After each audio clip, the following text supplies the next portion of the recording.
Hello my student, welcome to back my channel Hriday Debraj academy coaching এর পক্ষ থেকে তোমাদের সকলকে শুভেচ্ছা জানিয়ে আজ আমি তোমাদের সামনে শেয়ার করতে চলেছি দশম শ্রেণীর দ্বিতীয় পর্যায়ক্রমিক মূল্যায়নের সম্পূর্ণ গণিত সাজেশন নিয়ে আলোচনা করব। এই ভিডিওটির মাধ্যমে অবশ্যই তোমরা ভিডিওটি প্রথম থেকে শেষ পর্যন্ত দেখবে, কেউ স্কিপ না করে। আর যদি ভিডিওটি ভালো লেগে থাকে তাহলে তুমি অবশ্যই ভিডিওটিতে লাইক কমেন্ট করে যাবে।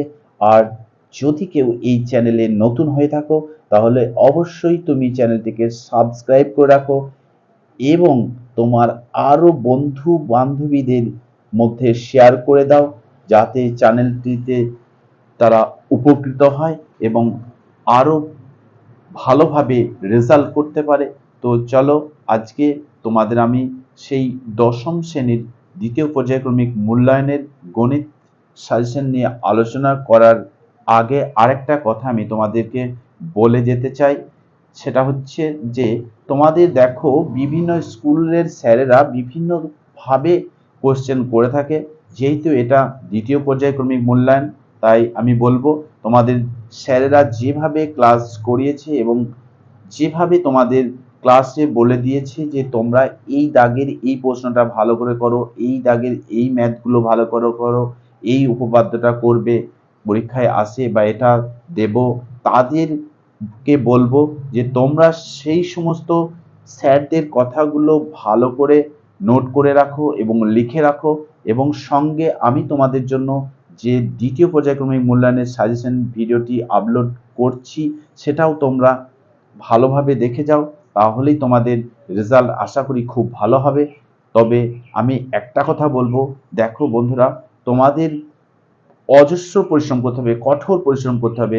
আজ পর্যন্ত দেখো কেউ পরিশ্রম না করে কিন্তু কোনো ভালো ফল পায়নি, আজও পাবে না, এটুকু আমি তোমাদের বলে রাখতে পারি। তো যাই হোক, দেখে নাও তোমার বাড়ির পাশাপাশি যে বন্ধু বান্ধবীরা ভালো রেজাল্ট করেছে, হয়তো বর্তমানে তারা ভালো স্কুলে চান্স পেয়েছে বা কোনো ভালো স্কলারশিপ পাচ্ছে, কেন পাচ্ছে, কি করে পেলো, এইগুলো একটু খবর নিয়ে রাখো। তুমি অযথা ফোন দেখে বন্ধু বান্ধবদের সঙ্গে সময় অপচয় করো না, তাতে তোমার রেজাল্টের ইফেক্ট পড়বে। তুমি আজ থেকেই শুরু করে দাও 2026-এ ফাইনাল মাধ্যমিক এক্সাম প্রিপারেশন নেওয়ার যে একটা প্রবণতা জাগিয়ে তোলো তোমার মধ্যে, তবেই তুমি বাবা মায়ের স্বপ্ন পূরণ করতে পারবে, তোমার নিজের স্বপ্ন পূরণ করতে পারবে, তোমার আত্মীয় স্বজনদের তুমি হাসি খুশিতে ভরিয়ে দিতে পারবে। তার জন্য তোমাকে অক্লান্ত পরিশ্রম করতে হবে। এর জন্য অল্প কয়েকটা প্রশ্ন হাতে গোনা করলে চলবে না, এর জন্য অনেক অনেক ধরনের অনেক কিছু জটিল ম্যাথও তোমাকে প্র্যাকটিস করে যেতে হবে। শুধুমাত্র বইয়ে দাগ দেওয়া কয়েকটা সাজেশন করব, স্যার এটা সাজেশন নয়, স্যার আপনি প্রচুর প্রশ্ন দিয়েছেন, এইরকম ধরনের মানসিকতা নিয়ে কিন্তু ভালো রেজাল্ট করা যায় না। ভালো রেজাল্ট করতে গেলে সাজেশন তো করতে হবেই, সঙ্গে শুধু সাজেশন নয়, যে সাজেশন মানে অনেক ছাত্রছাত্রীরা আছে ভাবে যে আমি মাত্র দুটো চারটে কি 10টা অঙ্ক করব, এর মধ্যেই যেন আমার পরীক্ষা আসে, ব্যাস আমি আর প্র্যাকটিস করবো না, আমি পড়বো না, আমি ফার্স্ট ডিভিশন পেয়ে যাবো, তাহলেই স্টার মার্কস পেয়ে যাবো। এটা কিন্তু একদম স্বপ্নে, বাস্তবে নয়। তাই স্বপ্ন আর বাস্তব দুটোকে একসঙ্গে ঘুরিয়ে ফেললে কিন্তু খুবই সমস্যা। আর তাই আমি বলবো, যেটা স্বপ্ন সেটা স্বপ্নই থেকে যাবে, বাস্তবে তোমাকে রূপায়িত হতে হবে, প্র্যাকটিক্যালি তোমাকে প্র্যাকটিস করতে হবে, তোমাকে পরিশ্রমী হতে হবে। এর জন্য তোমাকে প্রচুর প্রচুর পড়াশোনা করতে হবে, প্রচুর শ্রম দিতে হবে, তোমাকে পড়াশোনার পাশাপাশি প্রচুর তোমাকে মানে কি বলবো প্র্যাকটিস চালিয়ে যেতে হবে। তার জন্য তোমাকে কঠোর পরিশ্রমী হতে হবে। তাই বলবো যে মাত্র কয়েকটা প্রশ্ন করে যদি কেউ ভাবো যে আমি ফার্স্ট ডিভিশন পাবো, তাহলে তাদেরকে বলবো আমার চ্যানেলে যুক্ত না হয়ে তুমি পড়াশুনো মোটামুটি করো, পরীক্ষার 1 মাস আগে করো, তাহলে তুমি পাস করে যাবে। সারা বছর তোমার পড়াশোনা করার দরকার নেই, 5টা 10টা টিউশন নেওয়ার দরকার নেই, তুমি শুধু জাস্ট পরীক্ষার আগে 1-2 মাস আগে একটু পরও তুমি পাস করে যাবে, যদি এইটুকুই আনন্দ পেতে চাও। আর যদি সকলকে খুশি করতে চাও, ভালো রেজাল্ট করতে চাও, তাহলে তুমি অবশ্যই আজ থেকে প্র্যাকটিস করো, বুঝতে পেরেছো? আর 100টা 10টা 20টা টিউশন নিয়ে অযথা সময় নষ্ট করেও লাভ নেই। তুমি নিজে কতটা পড়ছো, নিজে কতটা শ্রম দিচ্ছ বইয়ের পিছু, সেটা দেখতে হবে। হয়তো দেখা গেল 5-7টা টিউশন নিয়েছো, সাবজেক্ট টিউশন নিয়েছো, কাজের বল কিছু হচ্ছে না, আসি যাই খাই সময়টাই নষ্ট হবে, কিছু তোমার কাজে লাগবে না। তা যাই হোক, অনেক কিছু বলে ফেললাম, সময় নষ্ট করে ফেললাম। আমরা ফিরে যাব দশম শ্রেণীর সাজেশনের মূল আলোচনার পর্বে। ওকে, বিদ্যামন্দির কোচিং সেন্টার দশম শ্রেণী second unit test math suggestion 2025। Contact number দেখো, গোলক থেকে আমি তোমাদের যে সমস্ত ইম্পর্টেন্ট প্রশ্ন অর্থাৎ গণিতগুলো তোমাদের সামনে তুলে ধরবো, সেগুলো তোমরা বই নিয়ে চুপচাপ লিখে নাও।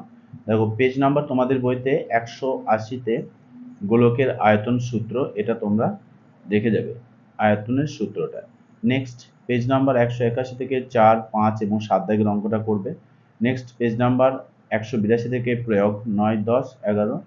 পেজ নাম্বার 183 থেকে 3, 4, 5, 6। পেজ নাম্বার 184 থেকে 8, 9, 10, 11, 12 এবং 14 দাগের অঙ্কগুলো প্র্যাকটিস করে যাবে।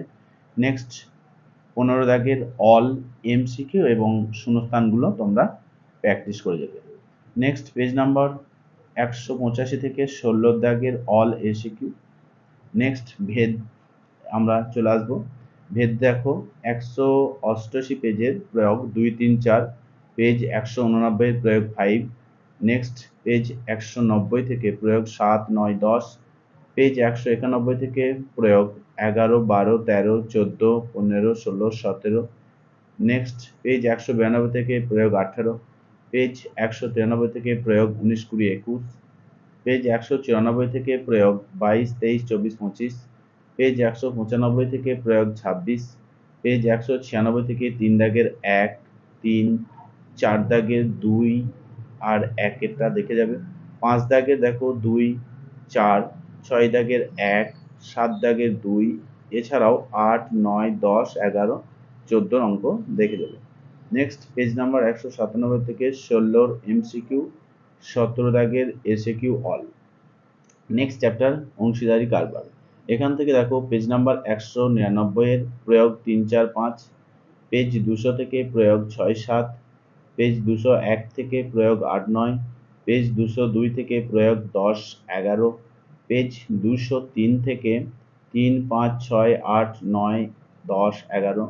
পেজ 204 থেকে 12, 14, 15, 16 এমসিকিউ অল এবং 17 দাগের 1, 2 এবং 4 দাগের অঙ্কটা। নেক্সট চ্যাপ্টার দেখো বৃত্তের স্পর্শক সংক্রান্ত। এখান থেকে যে উপপাদ্য আমাদের করতে হবে, পেজ নাম্বার 208 এর উপপাদ্য 40। পেজ নাম্বার 211 উপপাদ্য 41। পেজ নাম্বার 213 এর প্রয়োগ 12 এবং এই 208 পেজের প্রয়োগ একটাও দেখে যাবে। পেজ 209 থেকে প্রয়োগ 6 এবং 5 দাগেরটা। পেজ 212 থেকে প্রয়োগ 9, 10, 11। পেজ 215 থেকে 42। এই যে আমি তোমাদের সামনে শেয়ার করছি গোলক, ভেদ এবং অংশীদারি কারবার, বৃত্তের স্পর্শক সংক্রান্ত উপপাদ্য, এগুলো তোমরা কিন্তু একদম 2026-এর ফাইনালের জন্য প্র্যাকটিস করে নিতে পারো ভালোভাবে। এখান থেকে আশা করি তোমরা কিছুটা কমন অবশ্যই পাবে। নেক্সট পেজে আমরা যাব। দেখো নেক্সট পেজ, এখান থেকে আমাদের যেগুলো করতে হবে পরের পেজে দেখো, পেজ নাম্বার 216 থেকে প্রয়োগ 14। পেজ নাম্বার 219 থেকে 11 দাগের অল এমসিকিউ এবং শূন্যস্থানগুলো করবে। তারপর আসবো আমরা 16 লম্ব বৃত্তাকার শঙ্কু। এখানে পেজ 224 থেকে প্রয়োগ 6, 7, 8 এবং পেজ 225 থেকে প্রয়োগ 9, 10। পেজ 226 থেকে প্রয়োগ 12 এবং 15। পেজ 227, 28 থেকে 6, 8, 9, 10, 11, 13 দাগে অল এবং 15 দাগের অল তোমরা প্র্যাকটিস করে দেবে। নেক্সট সম্পাদ্য দেখো বৃত্তের স্পর্শক অঙ্কন। এখানে তোমরা যেটা করবে দেখো পেজ নাম্বার 229টা, 30টা এবং 31টা ভালো করে দেখে যাবে। নেক্সট সদৃশ্যতা। এখান থেকে দেখো, এখান থেকে সদৃশ্যতা যেটা আছে আমাদের, দেখো সদৃশ্যতা এখানে পেজ নাম্বার 241 থেকে প্রয়োগ 5। পেজ নাম্বার 242 থেকে প্রয়োগ 6, 7। পেজ নাম্বার 244 থেকে 11 দাগের অল। পেজ নাম্বার 252 থেকে প্রয়োগ 18। পেজ নাম্বার 255 থেকে উপপাদ্য 48 প্রয়োগ 19 এবং পেজ 256 থেকে 22 ও 23 দাগের অঙ্কটা এবং পেজ নাম্বার 257 থেকে প্রয়োগ 24। পেজ নাম্বার 259 থেকে 7 দাগের অল এমসিকিউ তোমরা ভালোভাবে প্র্যাকটিস করে যাবে। এই ছিল তোমাদের দ্বিতীয় পর্যায়ক্রমিক মূল্যায়নের দশম শ্রেণীর সম্পূর্ণ গণিত সাজেশন, তোমরা এগুলো অবশ্যই ভালো করে দেখে যাও। আশা করি এর মধ্যে থেকেই তোমরা 2026-এ যে মাধ্যমিক ফাইনাল পরীক্ষা আছে সেখানেও তোমরা কমন পাবে। এগুলো এখন থেকেই ভালোভাবে প্র্যাকটিস করে যাও। ওকে, আর যদি কেউ চ্যানেলে নতুন হয়ে থাকো তাহলে চ্যানেলটিকে অবশ্যই সাবস্ক্রাইব করে রাখো, তাহলে পরবর্তীতে আমি তোমাদের জন্য লাস্ট মিনিট এবং টেস্টে যে সাজেশন আপলোড করবো খুব সহজেই পেয়ে যাবে। ওকে, এই পর্যন্তই আজ, পরবর্তীতে আবার দেখা হবে।